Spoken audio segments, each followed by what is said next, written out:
सम्मानित पाने की इच्छा के कारण, जिसको संत लोग कहते हैं सम्मान पाने की इच्छा, लोक ऐष्णा, ये 3 ऐष्णा होता है, लोक ऐष्णा, वित्त ऐष्णा और पुत्र ऐष्णा। ये तीनों ऐष्णा के गुलामी के वजह से 50 लोग अपने नाम के साथ चमत्कार जोड़ते चले जाते हैं और जनता भावुक होते, प्रजा भावुक होते। ऐसी बातों को, चमत्कारपूर्ण बातों को सुन सुन करके लोगों की ओर आकर्षित होते चले जाते हैं। इसलिए जहां तक हो सके ये चमत्कारपूर्ण बातों से अपने जीवन को बचाकर रखना चाहिए, अन्यथा समाज के मूल समस्याओं से, मूल मुद्दों से आदमी को हटा देते हैं। समाज या देश की मूल मुद्दा है शिक्षा, बेरोजगारी, गरीबी। अरे बच्चों की जनसंख्या बहुत बढ़ गई, अब बच्चे की जरूरत नहीं है, लेकिन मूल मुद्दा से आदमी को भटका देते हैं। आज शिक्षा के क्षेत्र में देश पीछा होता चला जा रहा है।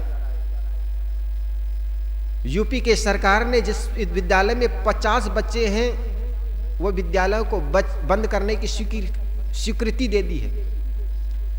अगर विद्यालय में बच्चे कम हुआ है, इसका मतलब सरकार की फेलियर है। अरे जनसंख्या आज भी बढ़ती चली जा रही, लेकिन उस विद्यालय में बच्चे नहीं आ रहे हैं, कारण क्या है? क्योंकि अधिकतर माँ बाप अपने बच्चों को प्राइवेट स्कूल में भेज रहे हैं, और प्राइवेट स्कूल में जब बच्चे बढ़ जाएंगे तो वहां की फीस बढ़ते चले जा रहे हैं। अब गरीब के बच्चे कहां जाएंगे? इस देश में बेरोजगारी है, शिक्षा की कमी है, भूखमरी है। हम मुख्य मुद्दा से व्यक्ति को भटका देते हैं। और इस बाबा लोग, मैं सोचता हूं, इस क्षेत्र में काम करें, समाज को जगाए, शिक्षा के क्षेत्र में जगाए, व्यक्ति के अंदर कम से कम चेतना तो आए, विचार तो जगे। लेकिन नहीं, चमत्कार करके वो उनके दुख तकलीफ बताएंगे। फलाना घर में तुम्हारे वो टोना कर दिया है, वो फलानी ने जादू कर दी है, कोई काला जादू किया है, अमंगल की छाया है, मंगल की छाया है, कोई शनि कर दिया है। दुनिया भर की ये टोटका में व्यक्ति को उलझा कर रख देता। मुख्य मुद्दा से समाज को भटकाना महापाखंड है। इसलिए मूल काम करे। देश समस्याओं से जूझ रहा है। हम हिंदू मुस्लिम, मंदिर मस्जिद, हिंदुस्तान पाकिस्तान में उलझे पड़े।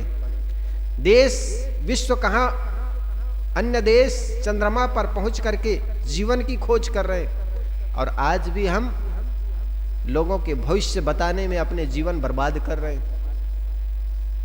संतों से निवेदन है कि अपना काम समाज को जगाएं, अंधविश्वास और पाखंड से ऊपर उठाने में काम करें।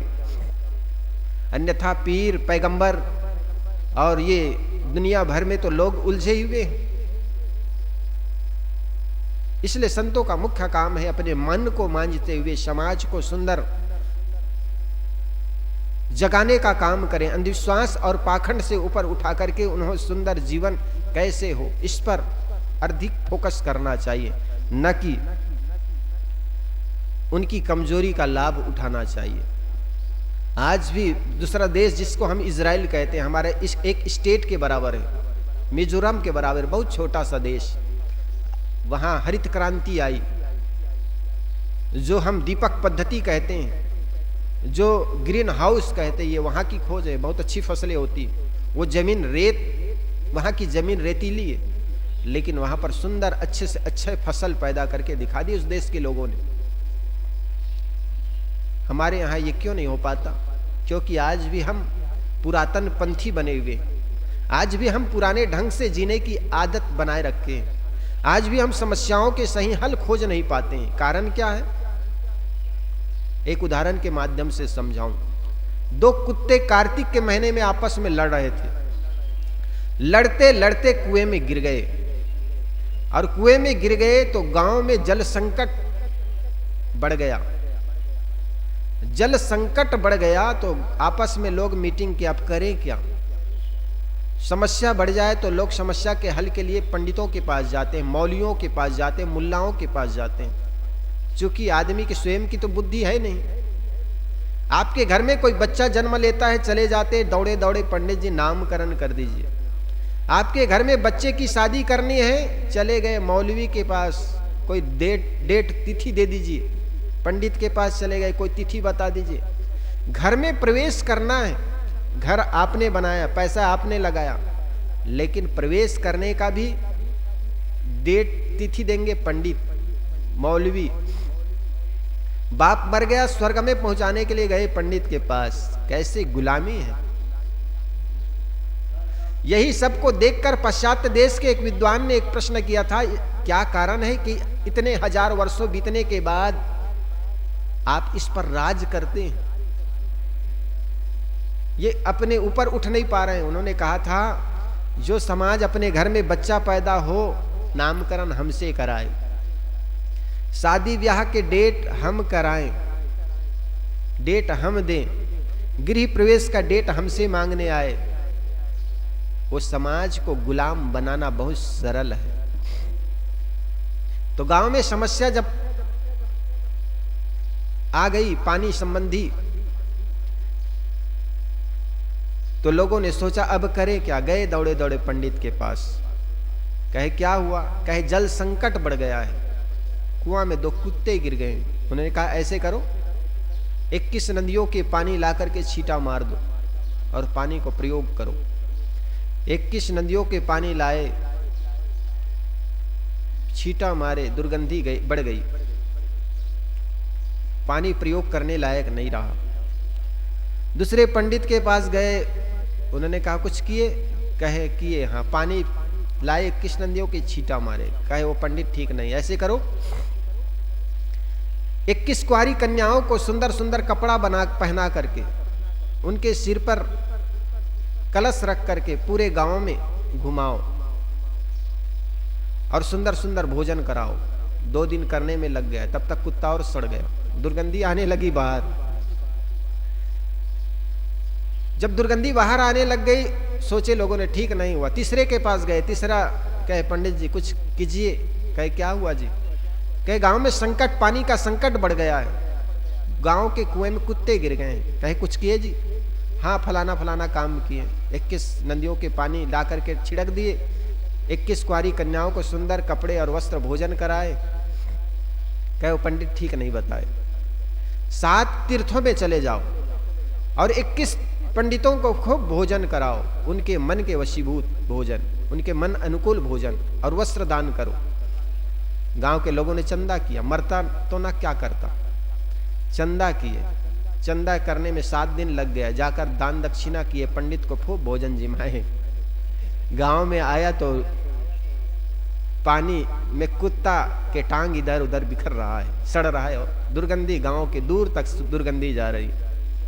कहा जाता है उस गांव में एक पारखी संत आए, गांव के लोगों ने जाकर हाथ जोड़कर कहे भगवान कुछ समस्या का हल कीजिए, जल संकट इस गांव में बढ़ गया है। क्या हुआ, कहे आज से 1 हफ्ता पहले कुत्ते कुएं में गिर गए, वो पानी पीने योग्य नहीं है। कहे कुछ किए, किया नहीं जी, हाँ गुरुजी आधा दर्जन काम कर लिए। क्या क्या किए जी, कहे 21 नदियों के पानी लाकर के छींटा मार दिए और 21 लड़कियों को सुंदर सुंदर वस्त्र पहना करके भोजन कराए, उनकी सिर में कलश रख करके गांव भर घुमाए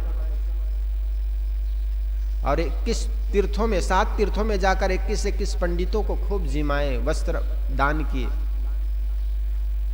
संत ने कहा लेकिन कुत्ते को निकाले कि नहीं जी, कहे बस वही काम नहीं किए, बाकी सब कर लिए। संत ने कहा भले आदमी मूल को पकड़ो, अरे तूने मूल काम किया नहीं, मूल समस्याओं को तुमने समझा नहीं और बहुत काम किया, तो क्या किया, ऊपर से कुछ नहीं होना है, मूल समस्याओं को पकड़ो। और जब तक मूल समस्याओं को नहीं पकड़ोगे तब तक तुम पत्तियों को कितनों सींचते रहो, पौधा मुरझा जाएगा। ये देश की मुख्य समस्या है शिक्षा, बेरोजगारी, भूखमरी। इस पर काम करने की बजाय हम पाखंड में उलझे रहेंगे, तब तक इस देश का विकास नहीं हो सकता। इसलिए मूल समस्याओं का फोकस करके उनके सही समाधान खोजें, और सही समाधान खोजने से सही समाधान मिलता है। आज हमारे इस देश में पानी न गिरने के कारण हम सोचते हैं भगवान नाखुश, यज्ञ करो, होम हवन करो। अरे आज दुबई में पिछले वर्ष 3 बार बाढ़ आई। उस देश के लोगों ने समझा कि कृत्रिम वर्षा भी किया जा सकता है। आकाश में बदल हो, उसमें बर्फ या ऑक्सीजन का छिड़काव किया जाए तो पानी गिर सकता है, बाढ़ आ सकती है। और वहां बाढ़ आई। हमने आज भी पुरातन पंथी बने हुए, हम आज भी कहते हैं यज्ञ से बारिश होती है। और आज भी हम अकाल के चपेट में मारे जा रहे हैं। ये राजस्थान का, पश्चिमी राजस्थान जिसको हम मड़वाड़ कहते हैं, आज भी यहाँ पर पानी बहुत कम गिरता। पिछले बार तो बारिश अच्छी हुई थी, इस बार फिर बारिश बहुत कम हुई। गुजरात का काठियावाड़ क्षेत्र जो सागर के किनारे होते हुए पानी के लिए तरसता है, वहां पर पानी बहुत कम गिरता। जब गुजरात के मुख्यमंत्री नरेंद्र मोदी थे, उस समय बड़ा मोटा मोटा पाइप डाल करके वहां पर पानी की समस्याओं का हल किया। तो मूल मुद्दाओं से व्यक्ति को भटका करके हम झूठे समस्याओं के झूठे समाधान में लगे रहते हैं। यही कारण है कि समस्या ज्यों का तो बना रहता है। तो इसलिए संत गुरुजनों का बहुत बड़ी जिम्मेदारी है, समाज को अंधविश्वास और पाखंड से ऊपर उठा करके उनको सत्य का दिग्दर्शन कराएं, सत्य के संबंध में बताएं, तो निश्चित समाज एक सही दिशा में जा पाएगा।